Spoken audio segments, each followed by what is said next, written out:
G'day guys and gal. Daddy issues is a hell of a thing. Out of all the chicks I know that are twerking on their Instagrams or straight up just having OnlyFans, a grand total of 0 of them have healthy relationships with their fathers. Whether it be due to abuse, divorced parents, or just the man just isn't around. Regardless of the method, the result is always the same. A young girl with a big hole inside of her that she tries to fill with copious amounts of internet clout and semen.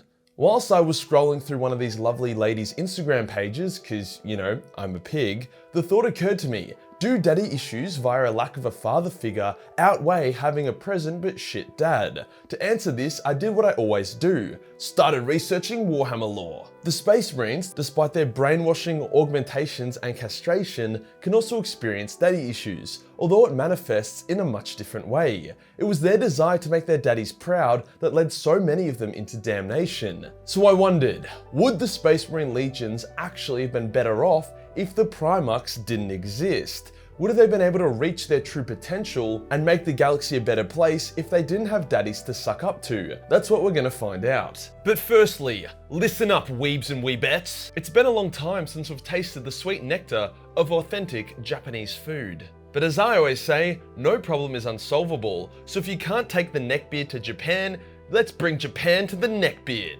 Cue the sponsor of today's video. Boxu is a subscription snack box service made in Japan that is loaded with all those wacky Japanese candies that you can't get anywhere else. It also contains a nice selection of tea for all you exotic poms out there. All in all, a great way to mix up your palate and level up your cultural awareness. But wait! There's more. Anyone in the US who picks up a Boxu box will go into a draw to win a pair of tickets to Japan. What can I say? Sometimes you can take the neckbeard to Japan. So if you want a box of fun Japanese delicious stuff, as well as a chance to go to Japan, then use my link and code Majorkill below for 10% off your Boxu subscription. You won't regret it. Cheers to Boxu for sponsoring this video. Today we'll go over each of the primary legions and discuss what would have happened if they had no Primarch, as whether or not they would have been objectively better or worse off. Let's get into it.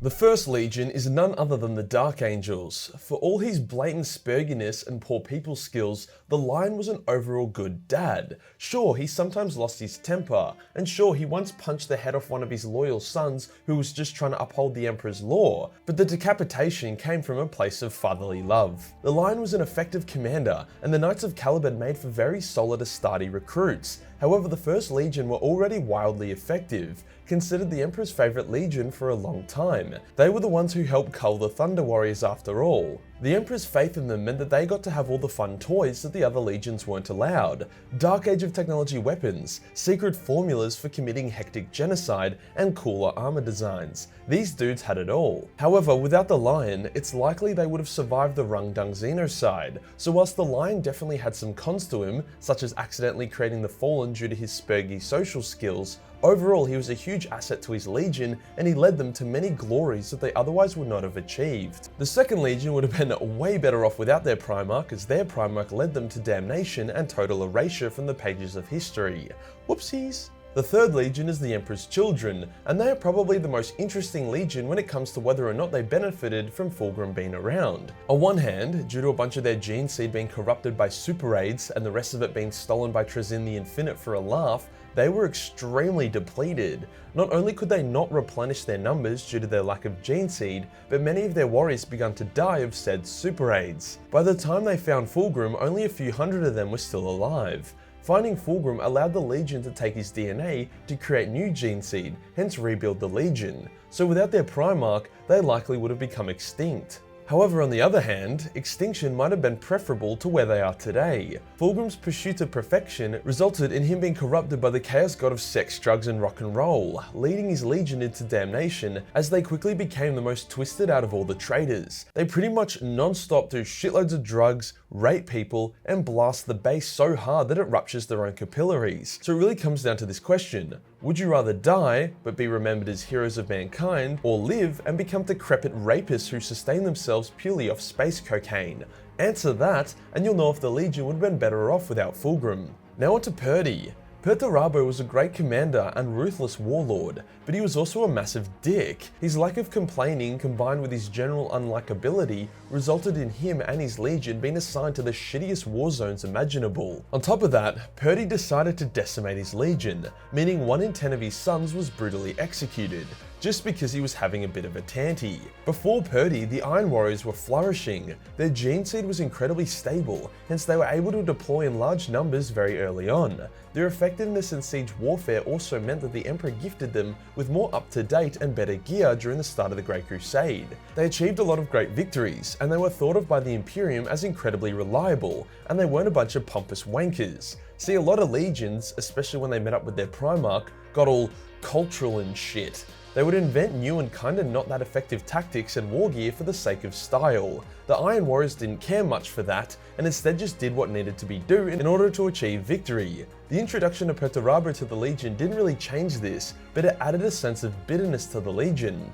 Purdy didn't speak up about the shitty wars they had to fight, but instead just got resentful and took it out on his sons. It got to a point where eventually he destroyed his own homeworld and pledged the soul of his legion to the forces of hell. So I argue that Purdy overall, despite his brilliance and being a huge asset to the traitor legions, was actually bad for his legion. He took them from a reliable and staunch legion to a bunch of bitter and resentful legionnaires that were punished and decimated for no good reason.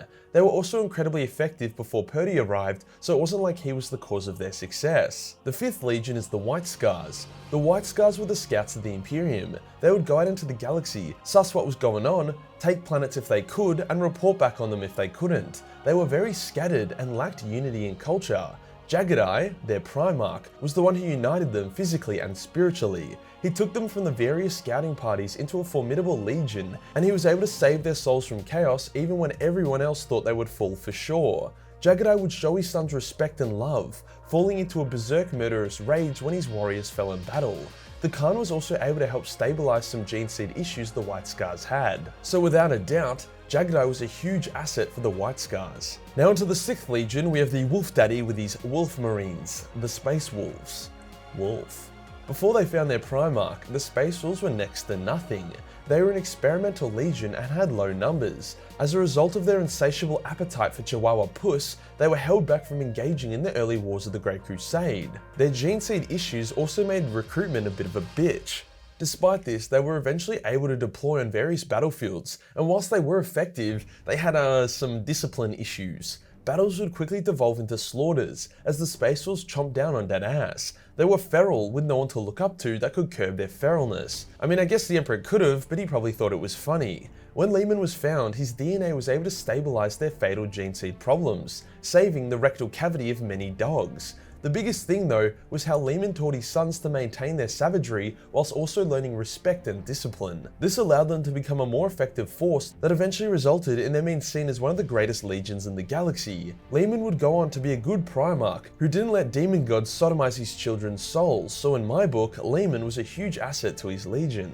The 7th is Rogali Dornley and his Imperial Fists. The Fists were solid from day one. They would conquer a world, set up a fortress there in order to secure the world, then move on. These fortresses really helped not only protect the world, but also bring it into genuine compliance a lot faster. The Emperor himself was so impressed with their metaphorical fisting of non-compliant worlds that he called them the Imperial Fist. When Rogal was discovered, he too liked building shit, so it was a match made in heaven. He would seamlessly take command of his legion and push them to achieve greater things. Occasionally, he did fuck up, like when he carelessly attacked Perturabo at the Iron Cage, killing most of his legion, but his good deeds and loyalty to the Imperium heavily outweigh his occasional stuff up. Overall, Rogal was a good dad, and his legion benefited from his presence. The 8th Legion is evil spastic space Batman and his Night Lords. Something wrong happened to Conrad. Maybe his trip through the warp knocked a chromosome loose, but he didn't turn out so hot. He had a twisted sense of justice that was also incredibly narrow in scope. He would fix a problem in the most effective and efficient way possible, but that didn't make it the best way. Allow me to explain. When he arrived at his homeworld and grew up, he was able to wipe out crime by terrifying the shit out of everyone. However, he didn't invest in social security, education, and other helpful things that keep crime rates low. Hence, when he left the planet, they devolved back into extreme crime, as the fear of him was the only thing keeping them in check. This attitude, combined with new Night Lord recruits coming from his twisted homeworld, was a blight upon the 8th Legion. Their terror tactics were not the issue. In actuality, they caused a lot less death and destruction than many of the other noble legions. The issue was that Conrad's homeworld provided shit sadistic recruits, whilst Conrad himself had a number of mental breakdowns, which made the legion as a whole look really bad. The Night Lords were also incredibly effective at their psychological warfare even before Conrad arrived, so it's not like they depended on him for their tactics or culture. These things put together resulted in Conrad and his legion turning against the Emperor, but at least it wasn't via a Chaos God claiming their souls.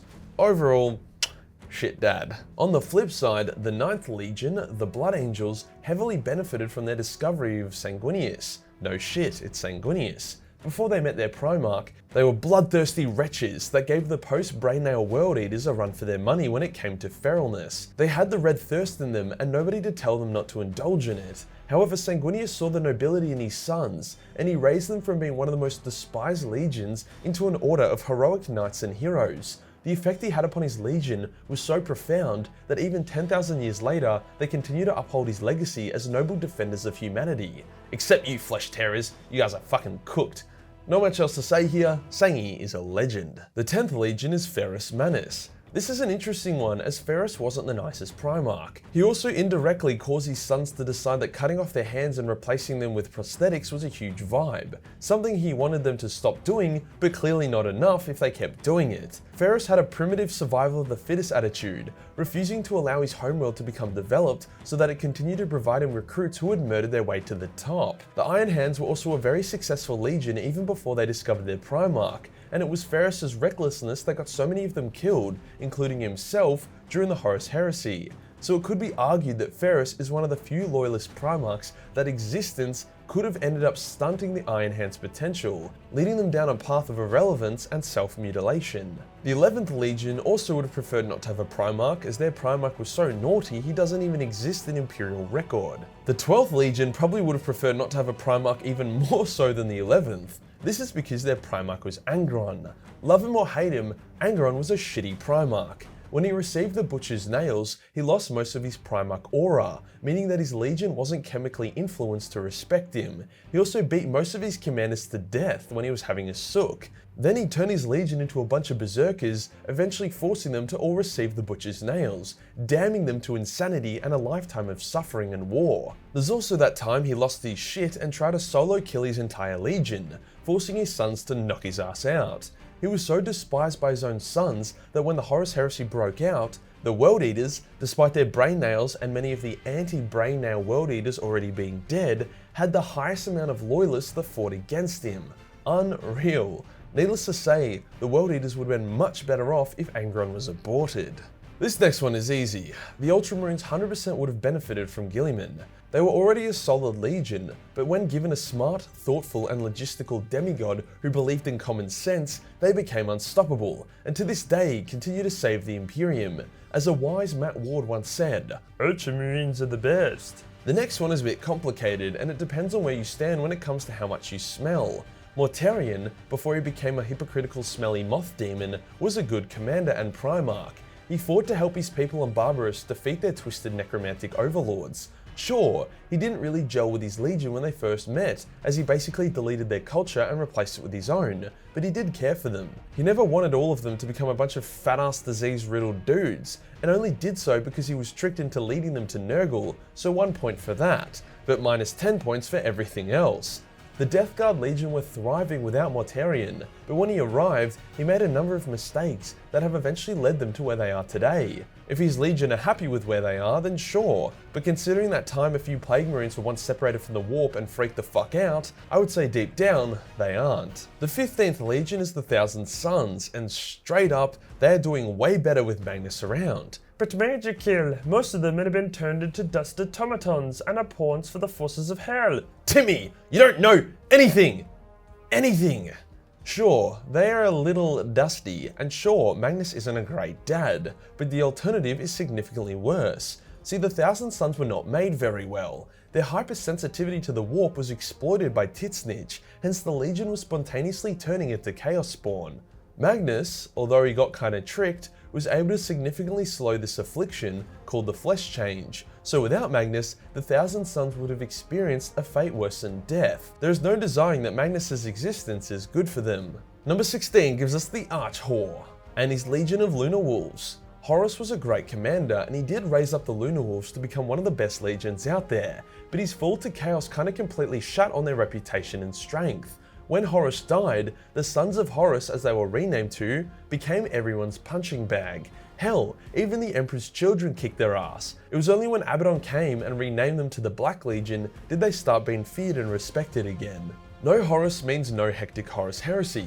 It also means Abaddon would have likely taken command of the Lunar Wolves, and if nothing else, he is a great commander. Imagine that, a loyalist Abaddon leading a legion. The Lunar Wolves would have been much better off with that rather than what they got. On to 17, we have Lorgar and his Wordbearers. Lorgar twisted his legion's purpose beyond recognition. Wordbearers are charismatic and were intended to spread the Imperial truth. Instead, Lorgar took them and made them spread his own twisted religion that praised the atheist emperor as a god.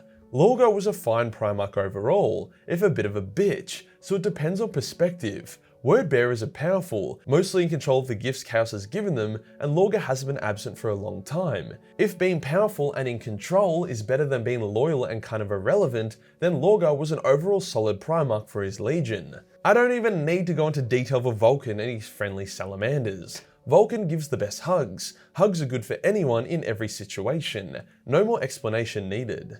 The Raven Guard were one of the first legions to be deployed, doing some serious damage during the Unification Wars and beyond. They were silent assassins, ending wars before they had even begun, and boy they were good at it. The arrival of Corvus didn't make them the stealthy warriors that we know and love. However, it did give them a bit of a backbone and recognition as a legion in their own right. See, before Corvus, they didn't really speak up too much, hence Horus basically commandeered the Raven Guard Legion to be his bitch, making them fight alongside his Lunar Wolves as his stealth and infiltration division.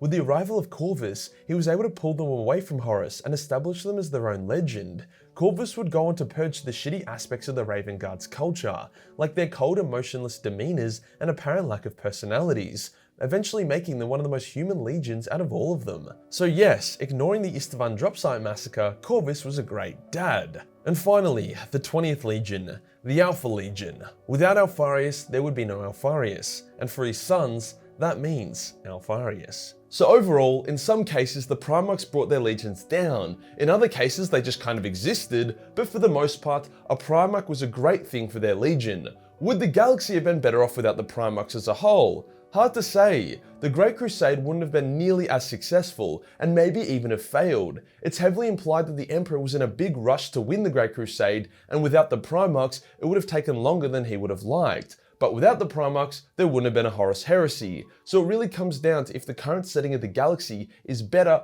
or worse than what the galaxy would have been like if the Great Crusade failed. If you enjoyed the video and you want to support the channel, then Patreon is the place to be. We're only $1 per month to give you access to a boatload of almost 40 million hentai. Hit the subscribe button and hit the real subscribe button for more Prime content. Join the Discord for more memes, and I'll see you in the next one. Peace.